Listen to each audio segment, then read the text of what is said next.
अस्सलाम वालेकुम बच्चों, कैसे हैं आप लोग। बेटा जी, मैं अपनी लेक्चर सीरीज में फर्स्ट ईयर की मैथ में न्यू बुक जो 2025 में चेंज है इसको डिस्कस कर रहे हैं। हमने बेटा 4 चैप्टर स्टार्ट किया हुआ। लास्ट लेक्चर में हमने 4.2 एक्सरसाइज के क्वेश्चन नंबर 1 और 2 कंप्लीट कर लिया था। आज के लेक्चर में हम क्वेश्चन नंबर 3 डिस्कस करेंगे। क्वेश्चन नंबर 3 में देखें क्या कहता है यूजिंग प्रॉपर्टीज ऑफ डिटर्मिनेंट्स। हमने डिटर्मिनेंट्स की प्रॉपर्टीज यूज करके क्या करना है, शो डैट कहता है कि हमारे पास ये वाला जो डिटर्मिनेंट है वो इसके इक्वल है। ठीक है, देखें साथ साथ मैं आपको डिटरमिनेंट की प्रॉपर्टी समझाता रहूंगा। देखिए हमारे पास जो फर्स्ट पार्ट है इसमें हमारे पास ये डिटर्मिनेंट है, इसको हमने प्रूव करना है इसके इक्वल। तो देखें हम ऐसा करते हैं, लेफ्ट हैंड साइड ले लेते हैं सॉल्व करने के लिए। देखें लेफ्ट हैंड साइड है हमारे पास ये जो डिटर्मिनेंट है 3, 5, 0, 5, 25, 10, 7, 25 और 1। ये हमारे पास डिटर्मिनेंट है लेफ्ट हैंड साइड। अब देखें हमने ये प्रूव करना है कि ये हमारे पास इसके इक्वल है। तो यहाँ पे देखें हमारे पास, क्योंकि हमने ये प्रूव करना है तो खास मेथड है। तो यहाँ पे देखें तो हमारे पास ये जो है कॉलम, ये कॉलम जो है C2 है। तो C2 में यहाँ पे 5 है, ये 25 है और यहाँ पे भी 25 है। तो हम क्या करते हैं, taking common 5, taking common 5 from C2 में से हम क्या करते हैं 5 कॉमन ले लेते हैं, क्योंकि C2 में सारे जो एलिमेंट हैं वो 5 के मल्टीपल है। देखें 5 कॉमन लेते हैं C2 से तो हमारे पास ये क्या आ जाएगा 5। ये हमारे पास फर्स्ट कॉलम 3, 5, 7 एज इट आएगा। यहाँ से 5 कॉमन लेंगे आ जाएगा 1। 25 में से 5 कॉमन लेंगे ये आ जाएगा 5। 25 में से 5 कॉमन लेंगे ये भी 5 आ जाएगा।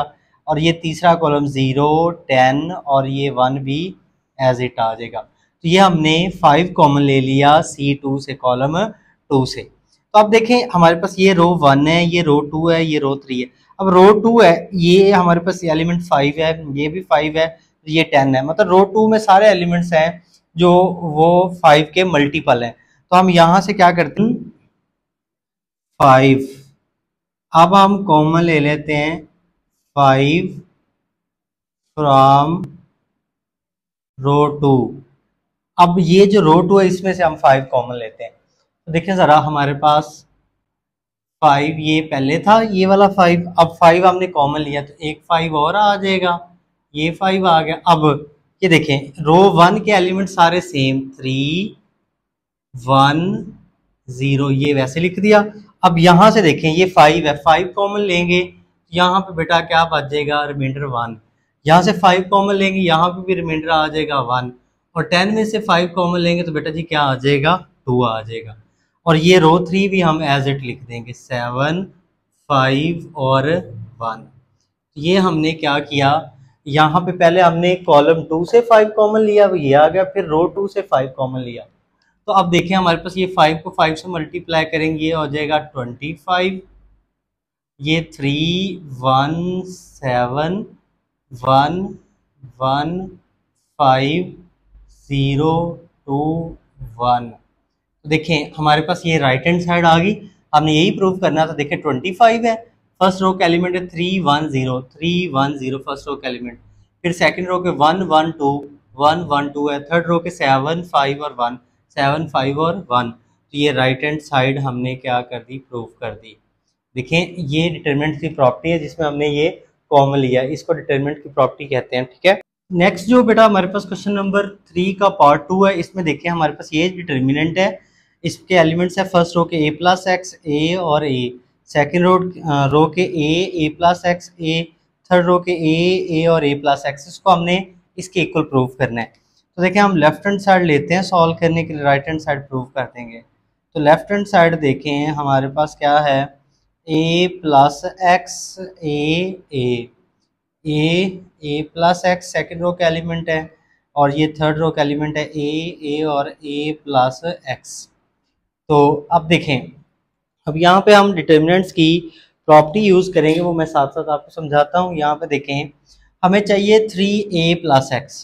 तो ये देखें ये a है हमारे पास, यहाँ पे भी a है, यहाँ पे भी a है। ये ए प्लस एक्स फर्स्ट रो में है, ये हमारे पास सॉरी ये ए प्लस एक्स फर्स्ट कॉलम में है, ये सेकंड कॉलम में, ये थर्ड कॉलम में। तो यहाँ पे देखें मैं जो row operation sorry column operation करने लगा हूँ, देखें बाय हम करते हैं C1 plus C2 plus C3। हम ये जो डिटरमिनेंट की है प्रॉपर्टी यूज़ कर रहे हैं कि हम यहाँ पे क्या करते हैं, इन तीनों कॉलम्स को C1 C2 C3 को ऐड करते हैं। अब देखें ऐड करके जो आंसर है वो कहाँ पे लिखेंगे, C1 में। मतलब ऐड करके आंसर कहाँ पे लिखना है, C1 में। चेंज किस में आएगा, C1 में। तो देखें ज़रा हमारे पास ये क्या हो जाएगा, a प्लस एक्स, ये C1 का पहला एलिमेंट वो लिख दिया a प्लस एक्स, C2 का हमारे पास पहला element plus a, plus C3 का पहला एलिमेंट हमारे पास क्या है, वो आ गया हमारे पास a। तो देखें हमारे पास ये C1 है, कॉलम 1 है, तो इसमें चेंज आना था। तो ये C1 का पहला एलिमेंट था a प्लस एक्स, और प्लस कर दिया उसमें C2 का दूसरा एलिमेंट क्या, सॉरी पहला एलिमेंट क्या था, C2 का a, वो ऐड कर दिया, फिर प्लस C3 का पहला एलिमेंट वो ऐड कर दिया। तो ये देखें ना हमने लिखा है C1 plus C2 plus C3।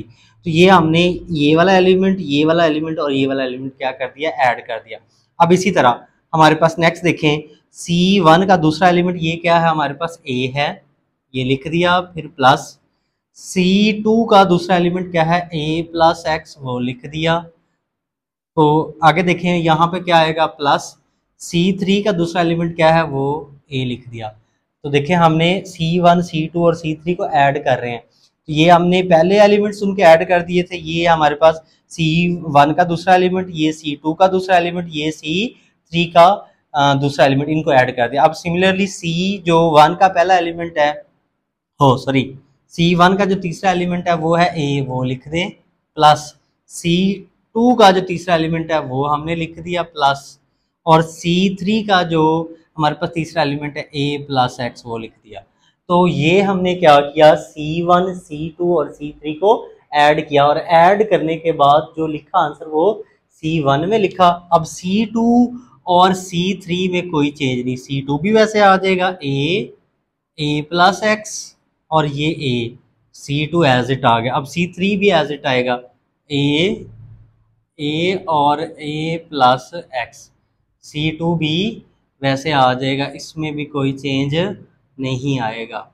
तो ये हमने क्या किया, C1 C2 और C3 को ऐड कर दिया। अब ये देखिए हमारे पास C1 में क्या चेंज आएगा, a और ये a, तो ये हो जाएगा 3a प्लस एक्स, तीनों a को ऐड करेंगे। सिमिलरली ये a भी 3 टाइम्स है, तो 3a प्लस एक्स, इसको ऐड करें 3a प्लस एक्स, और ये आ जाएगा a plus x, a plus x. देखें अब हम इससे फ़ायदा क्या हुआ, देखें ये ऐड करने से ये हमें देखें 3a plus x, 3a plus x, 3a plus x, C1 में तमाम एलिमेंट सेम हो गए। तो ये हम कॉमन ले लेते हैं, taking common 3a plus x, हाँ यहाँ पे कॉमन नहीं लिखा,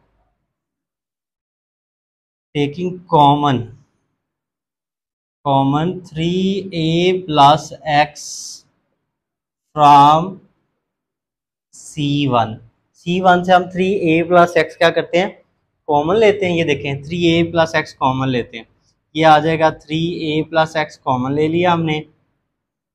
यहाँ से कॉमन लेंगे 3a प्लस एक्स, क्या आ जाएगा 1, यहाँ से कॉमन लेंगे क्या आ जाएगा 1, यहाँ से कॉमन लेंगे क्या आ जाएगा 1।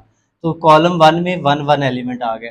अब ये a हमारे पास कॉलम 2 और कॉलम 3 वैसे लिख देते हैं, सेम, इनमें कोई चेंज नहीं है, ये हमने वैसे लिख दिए। अब नेक्स्ट स्टेप में देखें तो हमने क्या करना है, अब हमने प्रूव ये करना है 3a प्लस एक्स, वो हमने प्रूव कर लिया है, लेकिन उसके साथ क्या है, एक्स स्क्वायर आए, मतलब ये एक्स स्क्वायर रहता है, वो हम इस डिटरमिनेंट को सॉल्व करके ये प्रूव कर देंगे। तो देखें ये हमने समझ लिया था, ये मैं डेल कर रहा हूँ।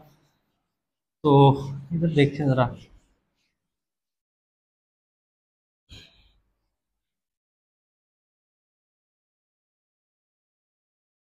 अच्छा अब देखें हम करते क्या, यहाँ पे हम रो ऑपरेशन यूज करेंगे, ठीक है। रो ऑपरेशन से हम क्या करेंगे, ये फर्स्ट रो है, ये फर्स्ट रो है, ये सेकंड रो है, ये थर्ड रो है।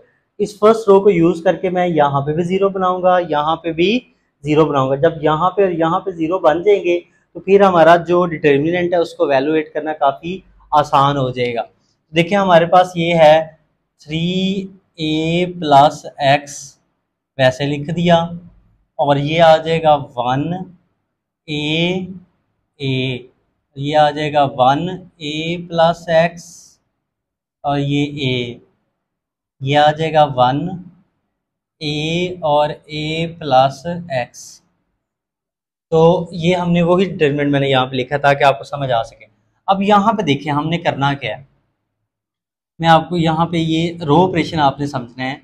हम करते क्या है, हम ऐसा करते हैं रो 2 में से रो 1 माइनस कर देते हैं, और चेंज किस में आएगा, रो 2 में आएगा। ये देखिए रो 2 है ना, इसमें से रो 1 क्या करते हैं, माइनस करते हैं, और माइनस करने के बाद आंसर कहाँ पे लिखेंगे, रो 2 में। तो रो 2 एक नहीं बनेगी, चेंज रो 2 में आ रहा है। ये देखें 3a प्लस एक्स, रो 1 में कोई चेंज नहीं, ये वैसे ही रहेगी, ठीक है। अब ये देखिए रो 2 में से रो 1 हमने माइनस करनी है। ये रो 2 का पहला एलिमेंट 1, फिर ये वाला माइनस आएगा। रो 1 का पहला एलिमेंट क्या है, रो 1 का एलिमेंट क्या है, पहला 1, वो लिख दिया। मतलब रो 2 में से रो 1 माइनस करें तो पहले एलिमेंट्स में से पहला माइनस कर देंगे। रो 2 का पहला एलिमेंट 1 लिखा, फिर ये वाला माइनस, फिर रो 1 का पहले एलिमेंट 1 लिखा, उन दोनों को माइनस कर दिया। अब रो 2 का हमारे पास जो दूसरा एलिमेंट है वो क्या है, a प्लस एक्स, वो लिखा, ये वाला माइनस आ जाएगा। और रो 1 का दूसरा एलिमेंट क्या है, a, ये हम लिख देते हैं। इसको हम थोड़ा सा इधर लिख लेते हैं क्योंकि वैल्यूज बड़ी होने वाली है। अच्छा, ये हमने दूसरे एलिमेंट्स में से दूसरा एलिमेंट माइनस कर दिया, रो 2 के दूसरे एलिमेंट्स में से रो 1 का दूसरा एलिमेंट माइनस कर दिया। अब रो 2 का जो तीसरा एलिमेंट है वो क्या है, a, ये माइनस आएगा, और रो 1 का जो तीसरा एलिमेंट है वो भी क्या है, a, ये हमने इनको माइनस कर दिया। ये देखिए ये हमने रो 2 में से रो 1 को माइनस करके यहाँ पे लिख दिया। अब सिमिलरली हम क्या करते हैं, इसी में ही हमारे पास इसी स्टेप में ही हम क्या करते हैं, रो 3 में से रो 1 माइनस करते हैं। तो चेंज किस में आएगा, हमारे पास रो 3 में। अब रो 3 में से रो 1 माइनस करते हैं। ये देखें 1 माइनस 1, 1 माइनस 1 आ जाएगा, a माइनस a, और ये a plus x minus a। हमने क्या किया, रो 3 में से रो 1 माइनस कर दिया। कैसे, ये देखें ये रो 3 का पहला एलिमेंट 1 है, वो लिखा, फिर ये हमने माइनस वैसे लिख दिया यहाँ पे, और रो 1 का पहला एलिमेंट, पहले एलिमेंट में से पहला माइनस कर दिया।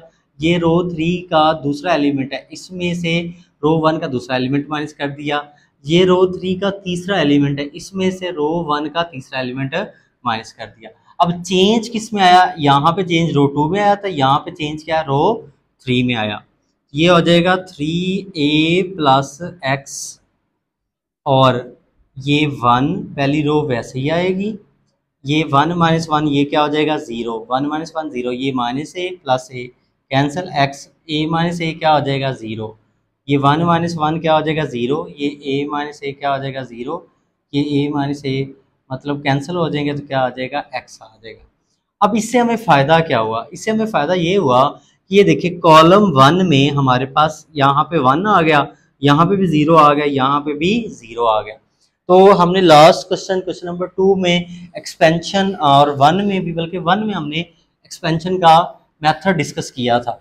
तो इसको हम एक्सपैंड अब कर देते हैं कॉलम 1 से, ताकि ये हमारे पास इजीली एक्सपैंड हो सके। तो देखें हम कहते हैं एक्सपेंडिंग बाय C1 मतलब पहले कॉलम से एक्सपैंड करते हैं। अब C1 का भी वही फॉर्मूला है जो रो 1 का होता है। कैसे एक्सपैंड करेंगे, ये देखें ज़रा, हमारे पास बहुत आसान है। ये देखें ये 3a प्लस एक्स ये आ जाएगा, ये 3a प्लस एक्स सबके साथ है इसलिए ब्रैकेट भी यूज़ कर रहा हूँ मैं। यहाँ पे देखें कॉलम 1 का पहला एलिमेंट है 1 लिखेंगे। अब 1 फर्स्ट रो में ये फर्स्ट रो के तमाम एलिमेंट स्किप कर देंगे, फर्स्ट कॉलम के तमाम एलिमेंट स्किप कर देंगे, जो बाकी बचेंगे x 0 0 और x, इसको हम 2 क्रॉस 2 के डिटरमिनेंट में लिख देंगे। फिर क्या आता है, माइनस आता है, पहले प्लस फिर माइनस, यहाँ पे C1 का दूसरा एलिमेंट क्या है 0, वो लिख देंगे। अब ये जो एलिमेंट है हमारे पास, ये देखें, ये जो एलिमेंट है 0, ये फर्स्ट कॉलम में और सेकंड रो में। फर्स्ट कॉलम के एलिमेंट स्किप करने हैं और सेकंड रो के। ये देखें, फर्स्ट कॉलम और सेकंड रो के एलिमेंट स्किप करते हैं, तो ये क्या बच रहे हैं, ए और 0 और x, ये बचेंगे हमारे पास एलिमेंट। फिर प्लस 0 आ गया। अब देखें हमारे पास ये जो 0 है, ये वाला लिखा, अब ये 0 फर्स्ट कॉलम में है और थर्ड रो में। फर्स्ट कॉलम में और थर्ड रो में। फर्स्ट कॉलम के एलिमेंट को स्किप कर देना है और थर्ड रो के एलिमेंट को स्किप करना है, तो ये आ जाएगा ए एक्स और 0। तो ये ब्रैकेट ये वाली मैंने क्लोज कर दी। तो ये देखें, हमने ये एक्सपैंड कर दिया C1 से। अब देखें, अक्सर बच्चों का क्वेश्चन ये होता है कि अगर हमने एक्सपैंड ही करना था तो हम शुरू से एक्सपैंड कर लेते, हमें ये वाले 1 1 बनाने की क्या जरूरत थी, फिर 0 बनाने की क्या जरूरत थी। इसलिए 0 बनाया क्योंकि हमारी एक्सपेंशन काफ़ी आसान होती है। कैसे, ये मैंने आपको समझाने के लिए ये 0 लिखा। ये देखें, ये 0 है, वो इस सारे डिटरमिनेंट के साथ मल्टीप्लाई होगा तो ये सारा क्या हो जाएगा 0। ये 0 इस सारे के साथ मल्टीप्लाई होगा तो क्या हो जाएगा 0। देखो ज़रा, ये बिल्कुल इस तरह इजी वे में हो गया।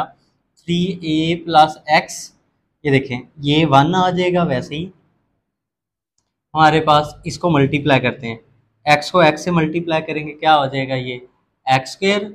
और ये 0 को 0 को इसको इससे मल्टीप्लाई करते हैं, दरम्यान में माइनस आता है, 0 को 0 से मल्टीप्लाई करेंगे क्या हो जाएगा 0। और ये देखें, ये 0 इसके साथ मल्टीप्लाई होगा, खत्म, ये क्या हो जाएगा हमारे पास 0। और ये भी क्या हो जाएगा 0 हो जाएगा। 0 इसके साथ मल्टीप्लाई होगा, 0 हो गया। इसलिए मैं इसको लिख ही नहीं रहा, क्योंकि ये वैसे समझाने के लिए मैंने लिखे, नेक्स्ट टाइम हम नहीं लिखा करेंगे। नेक्स्ट जो क्वेश्चन कराऊंगा उसमें डायरेक्ट हम सिर्फ ये पहला जो डिटर्मिनेंट आता वो लिखेंगे हम, ठीक है। तो ये देखें हमारे पास ये 3a प्लस एक्स को 1 से मल्टीप्लाई करेंगे वैसे आ जाएगा, और एक्स स्क्वायर में से 0 माइनस करेंगे तो क्या आ जाएगा एक्स स्क्वायर। तो यही तो हमने प्रूव करना था, x square into 3a plus x. ये राइट हैंड साइड आ गई हमारे पास। जो क्वेश्चन नंबर 3 का पार्ट 2 था वो हमारा कंप्लीट हो गया। देखें, इसमें हमने रो ऑपरेशन भी यूज़ किए, कॉलम ऑपरेशन भी यूज़ किए। आसान है, ध्यान से समझिएगा, एक एक स्टेप मैंने एलेबोरेट किया है। फिर भी कोई बात ना समझ आए तो पूछ लीजिएगा, ठीक है। अब हम इसका पार्ट 3 करते हैं। नेक्स्ट जो बेटा हमारे पास क्वेश्चन नंबर 3 का पार्ट 3 है, इसमें हमने इस डिटर्मिनेंट को प्रूव करना है इसके इक्वल। तो देखें हमारे पास, हम लेफ्ट हैंड साइड में ये जो डिटर्मिनेंट है इसको बेटा हम सॉल्व करने के लिए लेते हैं, राइट हैंड साइड प्रूव कर देंगे। लेकिन लेफ्ट हैंड साइड हमारे पास है, ये जो डिटर्मिनेंट है 1x y z, 1y z x, 1z ये हमने लेफ्ट हैंड साइड पे जो डिटर्मिनेंट था इसको हमने लिया और ये प्रूव कर देंगे। अब यहाँ पे देखिए, हमने ये प्रूव करना है तो प्रूव का एक ख़ास मेथड होता है। तो हम यहाँ पे क्या करेंगे, एक्स वाई जेड से खुद से मल्टीप्लाई भी कर देंगे, एक्स वाई जेड से डिवाइड भी कर देंगे। ये 1x y z, ये 1y z x, ये 1z(xy). हमने क्या किया, यहाँ पे xyz से मल्टीप्लाई भी कर दिया, xyz से डिवाइड भी कर दिया। अब यहाँ पे देखें, ये हमने लास्ट क्वेश्चन 2 में भी, जो क्वेश्चन नंबर 2 के पार्ट की, तो उसमें भी हमने ये वाला स्टेप किए थे। अब ये देखें, ये जो फर्स्ट रो है ये हमारे पास, इसमें देखें यहाँ पे ये yz है, तो xyz में से यहाँ पे क्या मिस है x, तो फर्स्ट रो को हम मल्टीप्लाई करेंगे x के साथ। अब जो सेकंड रो है तो ये z है, x y z में से क्या मिस है y, तो सेकंड रो को मल्टीप्लाई करेंगे y के साथ। अब ये जो थर्ड रो है इसमें x y z में से क्या मिस है z, यहाँ पे x y z नहीं है, तो थर्ड रो को मल्टीप्लाई करेंगे z के साथ। तो यहाँ पे देखिए हम लिखते हैं मल्टीप्लाई x बाय रो 1। रो 1 को हम x से मल्टीप्लाई करेंगे तो रो 1 नहीं बनेगी, उसे r1 प्राइम कह देते हैं। और सिमिलरली मल्टीप्लाई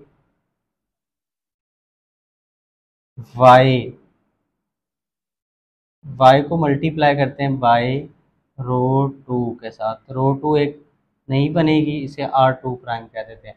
और सिमिलरली मल्टीप्लाई z Z को मल्टीप्लाई करते हैं R3 के साथ, तो R3 में भी चेंज आएगा, R3 एक नई बनेगी, इसे R3 प्राइम कह देंगे। अब ये देखें ज़रा मल्टीप्लाई कैसे करते हैं, इसको देखना ज़रा। यहाँ पे हम जब मल्टीप्लाई करेंगे ऊपर क्या आ जाएगा, 1 आ जाएगा। 1 बताता हूँ क्यों आ जाएगा, नीचे ये एक्स वाई जेड वैसे। अब ये देखें ये रो 1 है, रो 1 को हम एक्स से मल्टीप्लाई करते हैं, ये पहले एलिमेंट 1 है, 1 को एक्स से मल्टीप्लाई करेंगे ये आ जाएगा एक्स, एक्स को एक्स से मल्टीप्लाई करेंगे ये आ जाएगा एक्स का स्क्वायर, वाई जेड को एक्स से मल्टीप्लाई करेंगे ये आ जाएगा एक्स वाई जेड। तो हमने रो 1 को एक्स के साथ मल्टीप्लाई कर दिया। अब सिमिलरली रो 2 को वाई से मल्टीप्लाई करते हैं, 1 को वाई से करेंगे वाई, वाई को वाई से करेंगे वाई स्क्वायर, वाई को मल्टीप्लाई करेंगे जेड एक्स से, तो ये हो जाएगा एक्स वाई जेड। और सिमिलरली रो 3 को मल्टीप्लाई करते हैं जेड के साथ, ये हो जाएगा जेड, ये जेड स्क्वायर और ये एक्स वाई जेड। तो ये हमारे पास हमने क्या किया, रो 1 को मल्टीप्लाई कर दिया एक्स के साथ, रो 2 को मल्टीप्लाई कर दिया वाई के साथ, रो 3 को मल्टीप्लाई कर दिया जेड के साथ। जब रो 1 को एक्स से मल्टीप्लाई करें यहाँ पे ऊपर ये एक्स खत्म हो जाएगा, जब रो 2 को वाई से मल्टीप्लाई करेंगे तो ये वाला वाई खत्म हो जाएगा, जब रो 3 को जेड से मल्टीप्लाई करेंगे ये जेड खत्म हो जाएगा, तो ऊपर क्या बच जाएगा यहाँ पे 1, इसलिए मैंने वहाँ पे 1 लिखा था। तो ये तो मैंने सिर्फ आपको समझाने के लिए लिखा था, ये हम रेस कर देंगे, ठीक है। तो बाकी ये सारे हम जो है स्टेप लिखेंगे। अब ये देखें हमारे पास इससे हुआ क्या, इससे हमें मल्टीप्लाई करने से मतलब रो 1 को एक्स से मल्टीप्लाई किया, रो 2 को वाई से, रो 3 को जेड से, इससे ये हुआ कि कॉलम 3 में ये कॉलम 1 है, ये कॉलम 2 है, ये कॉलम 3, कॉलम 3 में जो एलिमेंट है वो एक्स वाई जेड आ गए। तो हम कॉमन ले लेते हैं, अगर एक हमारे पास कॉलम में तमाम एलिमेंट सेम हो तो हम उनको कॉमन ले सकते हैं, taking common x y z from C3 में से हम क्या करते हैं एक्स वाई जेड कॉमन ले लेते हैं। तो ये देखें 1 ओवर एक्स वाई जेड बेटा कॉमन लेते हैं, ये आ जाएगा एक्स वाई जेड, ये कॉमन लेंगे x square y square z square, ये वैसे ही आएगा, मतलब कॉलम 1 कॉलम 2 वैसे आएगा। यहाँ से कॉमन लेंगे तो ये आ जाएगा 1, ये एक्स वाई जेड कॉमन लिया 1 आ जाएगा, यहाँ से कॉमन लिया ये भी 1 आ गया, यहाँ से कॉमन लिया ये भी 1 आ गया। तो ये एक्स वाई जेड से कैंसिल, तो ये इक्वल आ जाएगा हमारे पास, इसको आप लिख लें, ये हमारे पास आ जाएगा x y z x square y square z square 1 1 1। तो देखें राइट हैंड साइड हमने क्या प्रूव करनी थी, यही तो हमारी राइट हैंड साइड थी। नहीं इसमें थोड़ा सा चेंज है, सॉरी, हमने ये पहला कॉलम हमें 1 1 चाहिए, फिर यहाँ पे एक्स वाई चाहिए दूसरे कॉलम में। तो देखें हम करते क्या हैं, हम ऐसा करते हैं बाय इंटरचेंज कर देते हैं, interchange column 1 C1 into C3, C1 को C3 में, ये कॉलम 1 है, इसको हम कॉलम 3 में चेंज करते हैं। देखिए ज़रा ये किस तरह चेंज करते हैं, जब हम दो मैट्रिक्स डिटरमिनेंट की ये प्रॉपर्टी है कि कब जब भी हम दो कॉलम्स को या दो रो को आपस में इंटरचेंज करें तो शुरू में डिटरमिनेंट के शुरू में नेगेटिव का साइन आ जाता है। दोबारा सुन लें कि डिटरमिनेंट की ये प्रॉपर्टी है, क्योंकि उसने कहा था यूजिंग प्रॉपर्टीज हमने प्रूव करना है डिटरमिनेंट्स की। तो डिटरमिनेंट की प्रॉपर्टी है कि अगर किसी डिटरमिनेंट में दो कॉलम को या दो रो को आपस में चेंज करें तो डिटरमिनेंट के शुरू में क्या आ जाता है, माइनस आ जाता है। तो हमें चाहिए पहले कॉलम में 1 1, तो हमने क्या किया, ये कॉलम 1 को और कॉलम 3 को आपस में चेंज कर देते हैं, मतलब जहाँ पे हमारे पास कॉलम 1 है वहाँ पे कॉलम 3 के एलिमेंट आ जाएंगे और कॉलम 2 वैसे ही रहेगा, इसमें कोई चेंज नहीं, x square y square z square, और जहाँ पे कॉलम 3 था वहाँ पे कॉलम 1 के एलिमेंट आ जाएंगे। ये हमने कॉलम 1 और कॉलम 3 को आपस में चेंज कर दिया, कॉलम 1 की जगह कॉलम 3 के एलिमेंट लिख दिया और कॉलम 3 की जगह कॉलम 1 के एलिमेंट लिख दिया। लेकिन अभी भी जो हमने प्रूव करना है उसमें देखें 1 1 1 तो बन गया, पहला कॉलम सेम बन गया, लेकिन दूसरे कॉलम में हमें एक्स वाई जेड यहाँ पे चाहिए और x square y square z square column 3 में चाहिए। तो फिर हम अगेन चेंज कर देते हैं, आप लिखें अगेन इंटरचेंज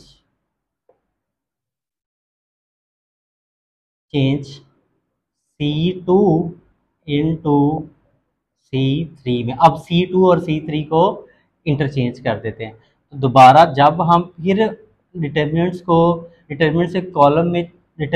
में कॉलम को चेंज करेंगे तो शुरू में फिर क्या आ जाएगा, नेगेटिव आ जाएगा। तो ये देखें हमारे पास ये 1 1 1 फर्स्ट कॉलम, वैसे ही इन दोनों कॉलम में आपस में चेंज करना है। तो ये देखें एक्स वाई जेड, ये एक्स स्क्वायर वाई स्क्वायर और ये जेड स्क्वायर, ये हमने कॉलम 2 को और कॉलम 3 को आपस में चेंज कर दिया।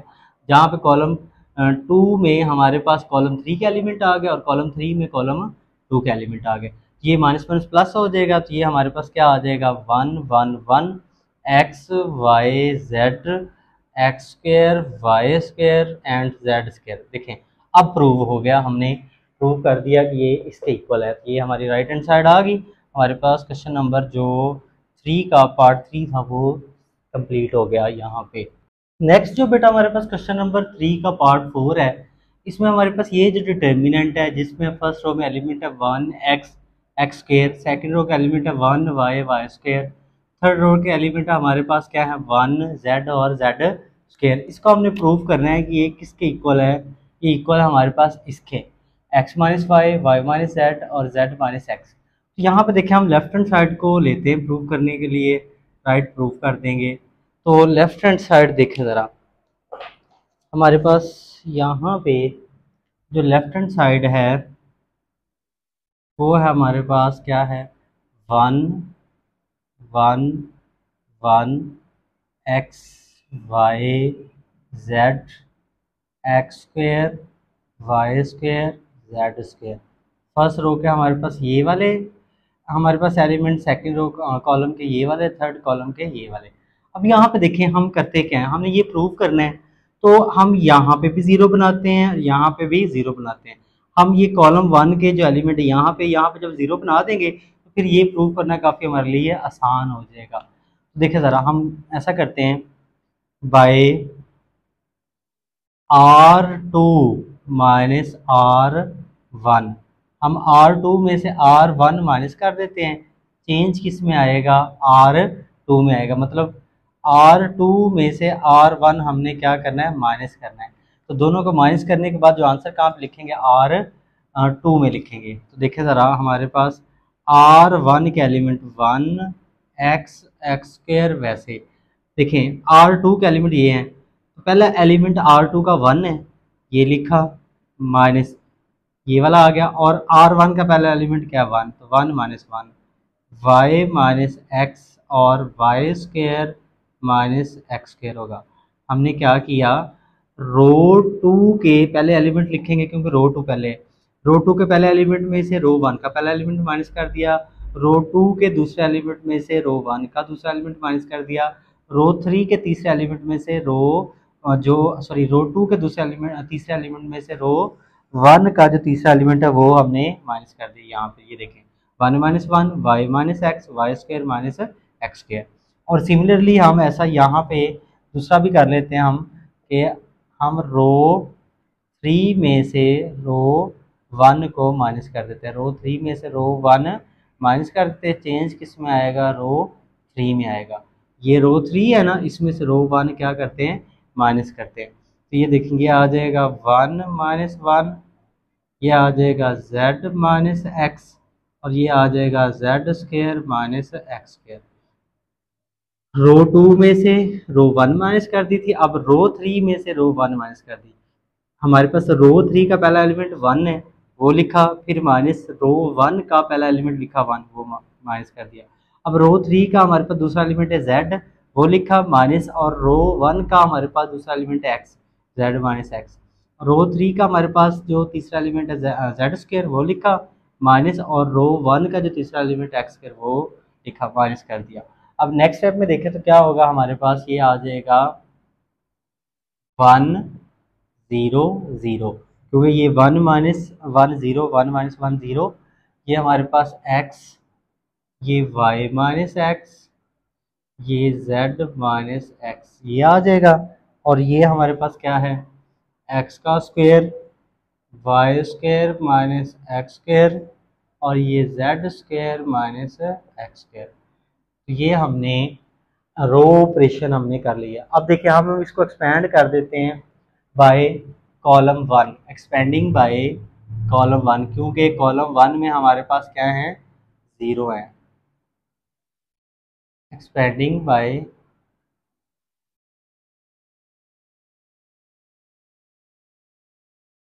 तो अब इसको हम एक्सपेंड कर देते हैं, एक्सपेंडिंग बाय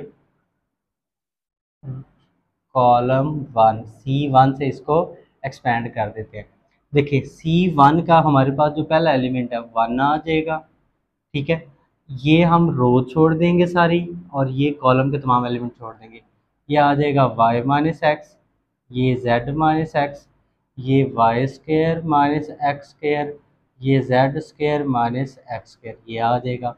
फिर हमारे पास C1 का जो दूसरा एलिमेंट है क्या आएगा, 0, और हम ये रो के तमाम एलिमेंट छोड़ देंगे और ये कॉलम के, ये आ जाएगा x x square, Z minus x Z square minus का एक्स स्क्र। वैसे इनको लिखने की ज़रूरत नहीं है क्योंकि ये 0 इसके साथ मल्टीप्लाई होकर 0 हो जाएगा। जब ये भी 0 होगा तो देखें ये प्लस 0, तो ये रो छोड़ देंगे, ये कॉलम, तो ये आ जाएगा एक्स एक्स स्क्र, ठीक है हमारे पास, और ये जेड माइनस एक्स और z square minus x square. हाँ यहाँ पे आना था, ये आना था वाई माइनस एक्स और y square minus x square, लेकिन जो भी है इसकी ज़रूरत ही नहीं है। ये देखें ना, क्योंकि शुरू में 0 है हमारे पास, ये 0 है, 0 इससे मल्टीप्लाई होगा ख़त्म, 0 इससे मल्टीप्लाई होगा ख़त्म, तो इसको हम लिखेंगे नहीं वैसे भी, क्योंकि यहाँ पे 0 बनाने का बेसिकली मकसद ही ये था कॉलम 1 में कि हमें सिर्फ एक डिटर्मिनेंट मिले, 2 क्रॉस 2 का, एक से ज़्यादा ना मिले। देखें अब हम क्या करते हैं, डिटर्मिनेंट में आपको पता है इसको इससे मल्टीप्लाई करते हैं, तो ये हो जाएगा y minus x multiply by z square minus x square, और इसको इससे करते हैं, ये हो जाएगा z minus x y square minus x square. तो अब देखें y माइनस एक्स, ये इसका जो है फॉर्मूला ओपन करते हैं, z plus x Z minus x, एक दफ़ा प्लस में एक दफ़ा माइनस में, और ये भी z माइनस एक्स, ये भी फॉर्मूला y प्लस एक्स, एक दफ़ा प्लस में और एक दफ़ा माइनस में। अब देखते हैं कॉमन क्या आ रहा है दोनों में, ये z माइनस एक्स इधर भी है, z माइनस एक्स इधर है, एक ये कॉमन आ रहा है, और एक हमारे पास क्या कॉमन आ रहा है, और मेरे ख्याल ये y माइनस एक्स है, हाँ ये भी कॉमन आ रहा है y माइनस एक्स, ये दोनों हमारे पास, ये वाली टर्म हम कॉमन ले लेते हैं। देखिए y माइनस एक्स यहाँ से कॉमन लिया और यहाँ से z माइनस एक्स, तो देखें y माइनस एक्स और z माइनस एक्स यहाँ से कॉमन लिया तो क्या बच गया, z प्लस एक्स, ये बच जाएगा। यहाँ से ये और ये कॉमन लिया तो क्या बच जाएगा, ये y प्लस एक्स, ये आ जाएगा। नेक्स्ट देखें तो हमारे पास ये आ जाएगा y माइनस एक्स, ये z minus x, z plus x minus y minus x, ये माइनस एक्स ये प्लस एक्स कैंसिल, ये आ जाएगा y minus x z minus x और ये z माइनस वाई। अब देखते हैं कि प्रूव हुआ या नहीं। हमें चाहिए था x माइनस वाई, तो यहाँ पे आ रहा है y माइनस एक्स, कोई मसला नहीं है, y माइनस जेड, तो y माइनस जेड यहाँ पे आ गया z माइनस वाई और z माइनस एक्स, मतलब ये वाला ठीक आ रहा है, इसमें और इसमें इशू है। तो इसको हम कैसे सॉल्व करते हैं, ये देखें हमारे पास ये जो है y माइनस एक्स, ठीक है, और z माइनस वाई, इनमें जो वैल्यूज़ हैं वो आगे पीछे हैं, ठीक है। तो इसको हम ज़रा तरतीब से लिखना है, ये z माइनस एक्स ठीक है ये हमारे पास, तो इसमें देखिए ये हमारे पास मतलब x पहले है y बाद में, और इसमें y पहले और z बाद में, तो ये बहुत आसान है, कोई मुश्किल नहीं है। ये देखें हम यहाँ से -1 कॉमन लेते हैं, यहाँ से -1 इस वाले फैक्टर से, इस वाले एक्सप्रेशन से -1 कॉमन लेते हैं, y प्लस का था माइनस कॉमन लिया तो माइनस का y हो जाएगा हमारे पास, और x माइनस का था माइनस कॉमन लिया, ये क्या हो गया प्लस का। जब इन दोनों में से हम माइनस कॉमन लेंगे तो y जो प्लस का था माइनस का हो गया, जो माइनस का वो क्या हो जाएगा प्लस का। इस तरह इन दोनों में से -1 कॉमन लेते हैं तो z माइनस का हो जाएगा और y क्या हो जाएगा प्लस का, और ये z माइनस एक्स आ जाएगा। अब ये -1 और ये -1 क्योंकि मल्टीप्लाई हो रहे हैं तो इनको हम लिख लें -1 इंटू -1, और इसको तरतीब से x minus y, y minus z, और ये आ जाएगा z माइनस एक्स। ये माइनस माइनस मल्टीप्लाई होगा तो प्लस हो जाएगा, तो x minus y y minus z और ये जेड माइनस एक्स, क्योंकि ये -1 को -1 से मल्टीप्लाई करेंगे ना तो क्या आ जाएगा, 1 आएगा। 1 को इस सब से मल्टीप्लाई करेंगे तो वैसे ही आ जाएगा, तो इसलिए मैंने लिखा ही नहीं। ये हमारी राइट हैंड साइड आ गई। तो इसमें हमने रो ऑपरेशन यूज़ किया, कॉलम ऑपरेशन भी यूज़ किया, एक्सपेंडिंग बाय C1 से किया। तो ध्यान से समझिएगा, स्टेप बाय स्टेप ये आपको समझ आ जाएगा, ठीक है।